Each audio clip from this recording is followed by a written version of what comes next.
Why are so many African Americans leaving Africa right now? Well, the answer might surprise you, but it didn't surprise me. Welcome to the channel. If you're new, my name is Ashley. On this channel, Ashley in Africa, I share my experience of living and doing business here on the continent of Africa. I currently am living in South Africa with myself and my family, and I'm also the founder of a global community of entrepreneurs and investors that want to go from being tolerated to thriving in a continent with promise, where they can have a better quality of life and where they can see better returns on their long-term investment. That group and that community is called the Africa Investors Academy. And if any content like this, any of this inspires you, please be sure to subscribe to the channel, like this video, and share it with someone who also finds value in it. And while I am not so surprised that people are taking the leap back, I think the majority of people are not. So spoiler alert, I think there are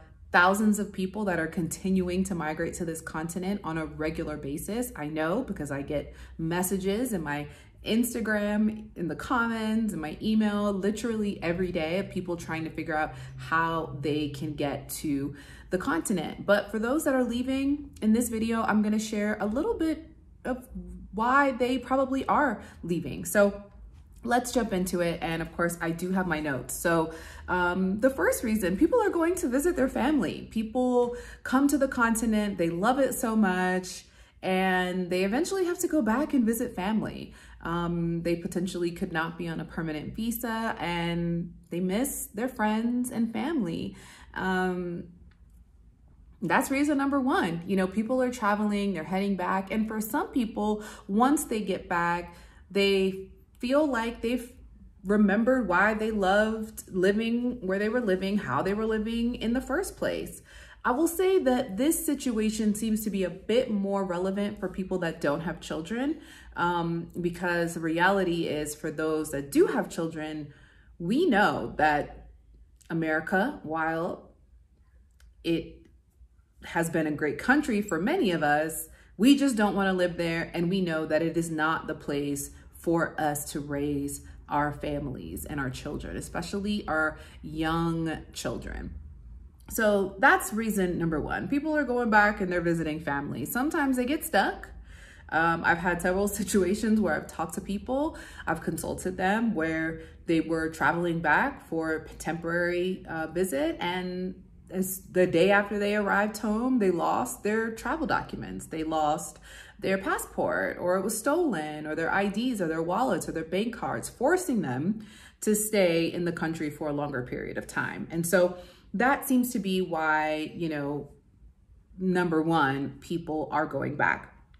Number two, they've overextended themselves. They can't afford not to be in America. And so they've got to go back. You know, I think when people migrate to the continent or they leave abroad, as we're seeing in record numbers, more than ever before, I'm not sure if it's new or if social media is giving us these viewpoints, but you come to countries where you find the quality of life so much better, but the cost of living a lot less than what you're used to, and you overextend. You purchase a house or you get an apartment in the most luxurious part of the country. You're dining out every day, multiple times a day. You've got a driver, you know, you're doing all of these things. And while these things can still be relatively affordable, what I see for the most part is people just doing the most, like getting the most luxurious car, the most luxurious home, you know, the most luxurious furnishings, and essentially they can't afford to not do the work that they were doing in the US to now sustain the life that they've created on the continent. And so, you know, when I first arrived to the continent, I wouldn't say made those mistakes. I have lived, had money, lost money, had money, lost it. So I knew how to live pretty frugally. But I do recommend that when you do migrate, that you enjoy that experience for the short term. And that's like 30 days, you know, celebrate yourself, have fantastic dinners out, stay at a hotel, stay in a fabulous Airbnb. But if this is something that you want to do long term, you need to get yourself on a budget and be financially responsible so that you don't overextend yourself, so that you don't end up having to go back to a country that you so direly want to get out of, right? So that's number 2. Number 3, sometimes people select the wrong place to live. So, you know, for example, you decided that you wanted to live in a certain place and, you know, unfortunately it doesn't work out. It could be, you know, the worst case where you move into an area that probably isn't as safe or isn't as welcoming to outsiders because you don't speak the language, you don't practice the culture, you don't understand the customs, and then your experience ends up being horrible. Or it could be the opposite, as in example number 2, where you overextend yourself and you get into a community that essentially you can't afford, and you end up having to figure out hustles and ways to do and what and move around, and you have a bad experience because your main anchor, your neighborhood or the community that you surround yourself with, hint leading into the next topic, isn't the right place, the right people. So going into the next step, you surround yourself with a community of people who are not the right people. And some of them are going to be constantly speaking poorly about the experience. And you're also now having a negative experience. So you're feeding negativity back and forth to each other. You're not growing. You're staying the same, and instead of making a change, you're looking outside saying, these are the reasons why these things should change, and I shouldn't change. That's a huge reason why people end up leaving the continent. You know, and the last thing, you don't have the patience to deal with the immigration process. You know, you'll find that depending upon the country that you come to, you can potentially apply for longer term visas in said country. Now, do your own research. Immigration rules are changing every day. And so you need to equip yourself with the most updated information that you can find. But the reality is sometimes the things on the website aren't necessarily exactly how it goes down. So it's really important to consult with people on the ground that have done the work, that have created the relationships, that are in the process to be able to support your journey along the way. And if it's not me, if it's other people that are sharing content, sharing the resources, pay them what they ask and do what they say so that you can achieve the transformation that you're watching them achieve, right? Don't ask people for advice that don't have what you want.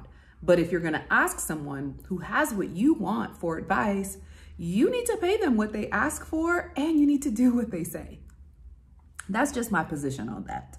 And so that process takes time. You know, coming from the US, we see what it looks like for people that are trying to migrate into the country and the things that they go through. But I will say it is nothing like that on this side. I've never seen immigration agents knocking down people's doors, having raids, you know, kicking people out of schools and hospitals because they're foreigners.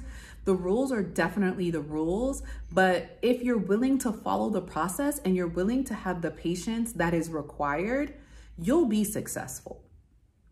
Don't complain. Don't get on social media and talk about how they don't want you at home, because while there are policies being created and working with the Pan-African Congress, you know, with the African Union, there are conversations, there are policies being enacted for the diaspora to have, you know, a different type of return than just a random, you know, foreigner. There's a process that you have to be willing to cooperate with, to invest in, and to believe in so that you can achieve the transformation that you ultimately want, which is to not be in America. So these are the reasons why most people are leaving the continent.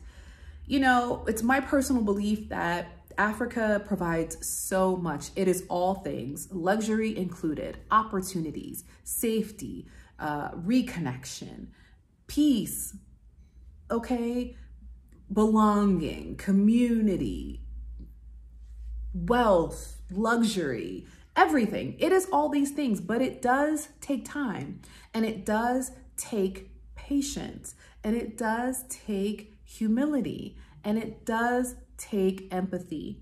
And so you'll be successful if you're willing to embody those practices in order to achieve the life that you want. So if you have a desire to make a move, to, grow your business, expand your business to the continent, I would love to work with you. You can connect with me in the link below. I do one-on-one consultations where I can walk you through answering all of your questions, as well as some questions that you probably didn't know you should have had. I provide all of our clients with a strategic one-on-one follow-up plan. And the most value that people do get is by booking that call and then joining us in the Africa Investors Academy, which is a community of entrepreneurs globally and aspiring entrepreneurs that want to go from just being tolerated to thriving on the continent of Africa in less than 12 months. So if that's you, I would love to work with you. The link is in the description below. Join us. We'd love to have you. But until the next video, I'll see you soon.